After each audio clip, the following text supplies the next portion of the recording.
Hai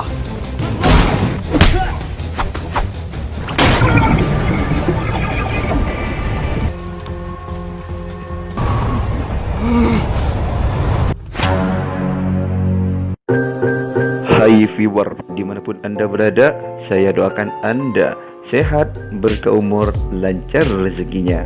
Gimana? Paketan masih aman? Numpang wifi tetangga?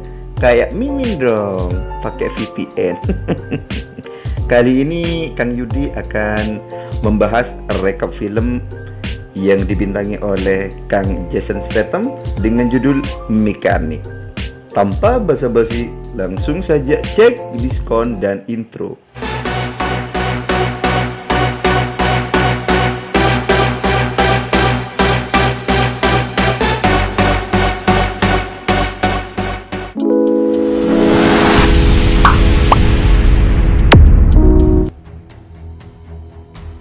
Film ini bercerita tentang seorang pembunuh bayaran bernama Arthur Bishop.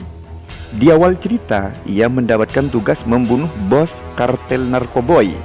Saat bos tersebut berenang, ia menariknya hingga mati seolah-olah seperti tenggelam.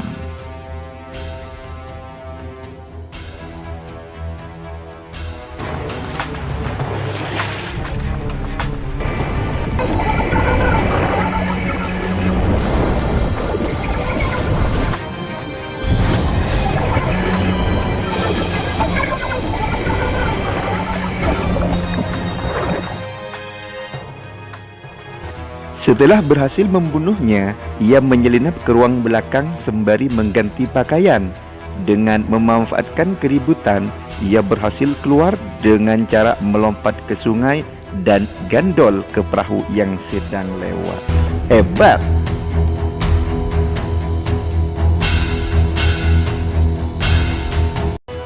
Scene berpindah ke pelabuhan. Bishop terlihat memberikan minuman kepada penjaga perahu bernama Harry, dan dia pun pergi melewati selat hingga sampai ke rumahnya yang ada di wilayah terpencil di pinggir sungai. Setelah membakar semua dokumen untuk menghilangkan barang bukti, ia pun pergi ke restoran untuk bertemu dengan kawannya yang bernama Harry. Harry tak lain adalah agen yang memperkerjakan Bishop untuk membunuh. A goddamn machine. Yeah, every day. Hard to remember two fellows. You know I'm better than you know. Let's go. I got your money. Setelah menerima uang gajinya, Bishop pun sebagai jomblo yang bersahaja, ia pun pergi ke klub malam untuk jajan serabi lempit dan melakukan pengencrotan ria di sana. Come on, dance with me. I gotta go. Keesokan harinya, ketika Bishop membuka lembar tugas, ia pun kaget karena target yang harus ia bunuh adalah Harry, sahabatnya sendiri. Dirasa ada yang tidak beres, Bishop pun menelpon perusahaan yang memberinya pekerjaan. Ia meminta untuk bertemu dengan pimpinannya. Singkat cerita, Bishop pun bertemu dengan pimpinannya yang bernama Dean, bukan Zainuddin. Di sini diketahui bahwa Harry membocorkan misi di Afrika Selatan sehingga menewaskan 5 orang temannya dengan bukti transferan uang yang sangat besar ke rekeningnya. Si Dean tidak pakai samsu memberikan 2 pilihan kepada Bishop. Dia harus membunuhnya atau membiarkan asasin lain membunuhnya dengan sadis dan sangat menyakitkan. Bishop pun memilih pilihan yang pertama. Scene berpindah ke Bishop yang menelpon Harry seolah-olah ada yang ingin membunuhnya dan menyuruhnya pergi ke tempat parkir di bawah gedung. Sialnya, setibanya di parkiran, ia tahu bahwa yang akan membunuhnya adalah Bishop, sahabatnya ia sendiri. Bishop merencanakan seolah-olah terjadi perampokan mobil yang menewaskan Harry. Dirasa tidak ada kemungkinan selamat, Harry pun mengeluarkan senjata lalu memberikannya kepada Bishop dan Door. Pembunuhan pun sukses yang membuat Bishop merasa bersalah karena sudah menghabisi temannya sendiri, Modartu. I dare you to fix me. Singkat cerita, setelah berduka, Bishop bertemu dengan pengangguran sok jago bernama Stephen, yang tak lain adalah anak si Harry. Waktu di pemakaman ayahnya, mereka berdua bertemu. Bishop, what kind of person should someone wheelchair anymore? Dari pertemuan inilah mereka pun sekarang berteman. Pada malam harinya, Bishop menyelamatkan Steve dari orang yang hendak mencuri mobilnya.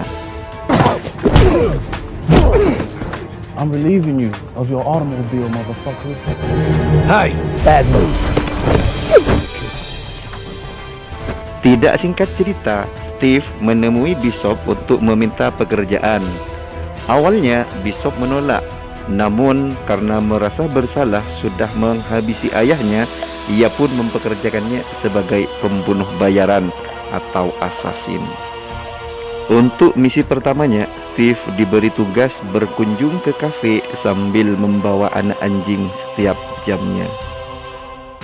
Setelah dari misi itu, Bishop mengajari Steve cara membunuh, mulai dari bersenjata api hingga membunuh senyap, dan harus tanpa jejak, seolah-olah seperti kecelakaan.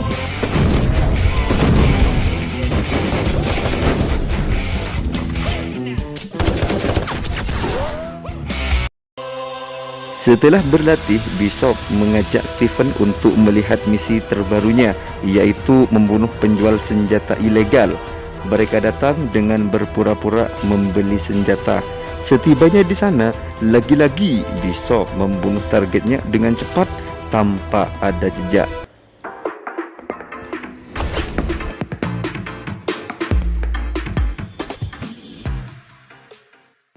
Kemudian scene berpindah ke rumah Bishop, di mana ia menunjukkan tempat rahasianya dengan tujuan membakar berkas-berkas lembar kerja setelah misinya selesai.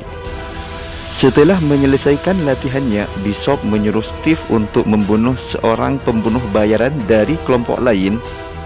Ternyata targetnya adalah seorang yang sering ia temui di kafe waktu menjalankan misi pertama dari Bishop. Setelah tahu targetnya adalah seorang gay yang suka pria muda yang suka anjing, ia pun membawanya ke bar.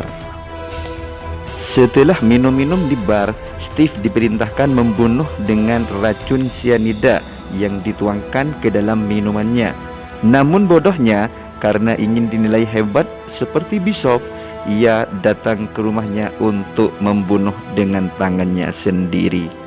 Bodoh nggak tuh? Saat target ingin mentusbol pengencrotan batang, Steve menjerat lehernya. Namun karena tubuh target lebih besar, akhirnya Steve dibuat babak belur. Karena ingat naskah dari sutradara, Steve memukul dengan tongkat dan menusuknya hingga tewas.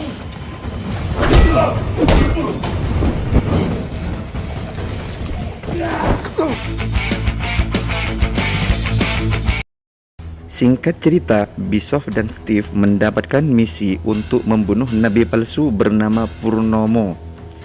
Mereka ingin membunuh Purnomo dengan suntikan adrenalin yang akan menghentikan detak jantungnya. Rencana ini dilakukan di sebuah hotel di Chicago.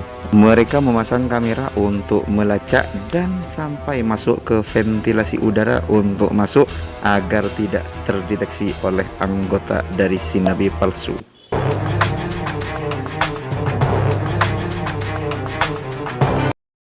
Namun sialnya, saat memantau Purnomo, ia diketahui mengkonsumsi narkoboy jenis pil koplo yang membuat adrenalin tidak ngefek di tubuhnya. Dalam kebingungan, mereka mendapatkan ide memasukkan kabel ke mulut Purnomo yang lagi teler akibat narkoboynya sampai mati karena tidak bisa bernafas. Dan mereka pun kembali ke dalam ventilasi udara di samping dinding setelah Purnomo koid. Setelah Purnomo si nabi palsu mati, para pengawal masuk memeriksa ruangan di hotel itu. Namun sialnya, Steve menjatuhkan baut hingga menggelinding. Pengawal yang melihat baut jatuh tersebut memeriksa dinding dan baku tembak pun terjadi saat Steve langsung menembak pengawal tersebut.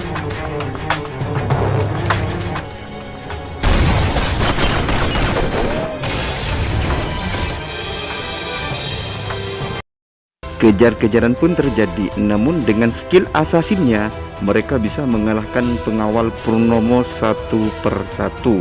Sesampainya di atas atap, mereka meluncur dengan tali yang sudah dipersiapkan dan lari terpisah agar tidak terdeteksi. Scene berpindah ke bandara saat setelah Bishop menyelesaikan misi di Chicago. Ia melihat orang yang dia kenal, yaitu Sebastian yang menjadi korban saat misi di Afrika Selatan. Bishop pun menghampirinya. Ternyata Bastianlah yang membunuh semua agen untuk menjebak Harry atas perintah Dean agar Bishop membunuhnya. Mengetahui hal ini, Bishop nggak tinggal diam. Merasa jengkel karena sudah dijebak, Bishop menghajar Sebastian di dalam bis hingga terpental dan koit.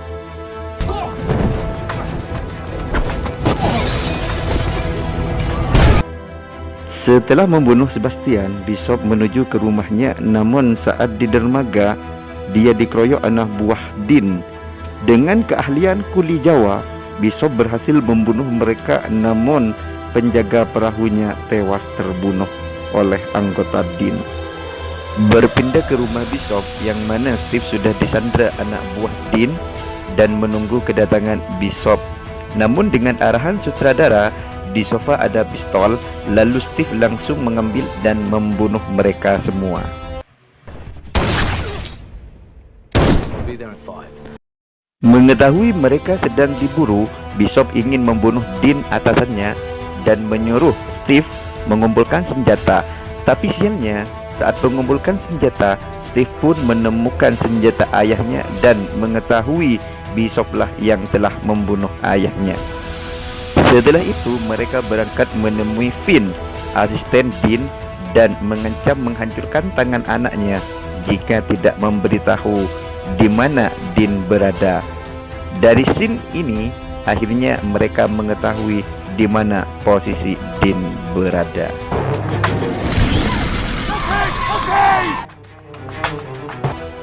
Aksi pemburuan pun dilakukan di mana Bishop menelpon Dean dan berpura-pura Bishop sudah berada di gedung tempat tinggalnya. Tak tinggal diam, Dean meminta anak buahnya mengawal dia keluar dari gedung tersebut dan disinilah rencana Bishop dimulai. Bishop yang berada di dalam mobil menunggu rombongan Dean lewat, sedangkan Steve mencuri bus. Setelah rombongan Dean lewat, Bishop langsung injak gas dan menabrak mobil pengawal Dean. Kemudian disusul oleh Steve yang menabrak mobil pengawalnya dari depan menggunakan bis curian tersebut. Melihat mobil Dean tanpa pengawal, Bishop langsung mengganti mobil dan menabrak Dean dengan mobil sampah. Adegan terakhir, mereka menembak Dean yang keluar merangkak dari mobilnya sampai mati.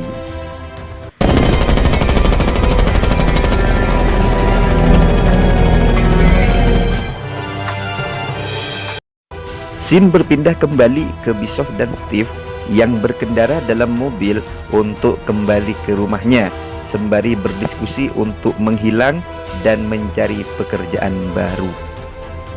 Cerita pun berlanjut di mana mereka mengisi bensin di SPBU.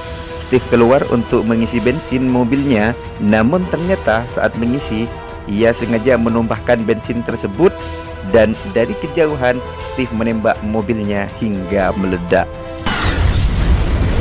Singkat cerita, Steve tiba di rumah Bishop, menghidupkan musik lalu kemudian pergi dengan mobil Bishop.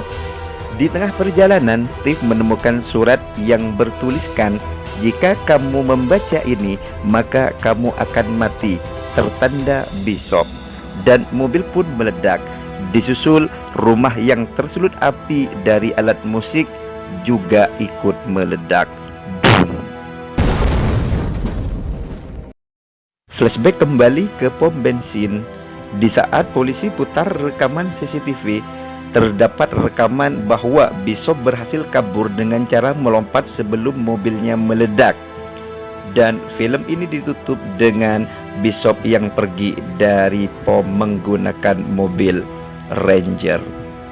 Megawati makan tomat, tamat. Pesan positif yang dapat kita ambil dari film ini: teliti dulu apabila mendapatkan kabar dari seseorang sebelum kita melakukan tindakan.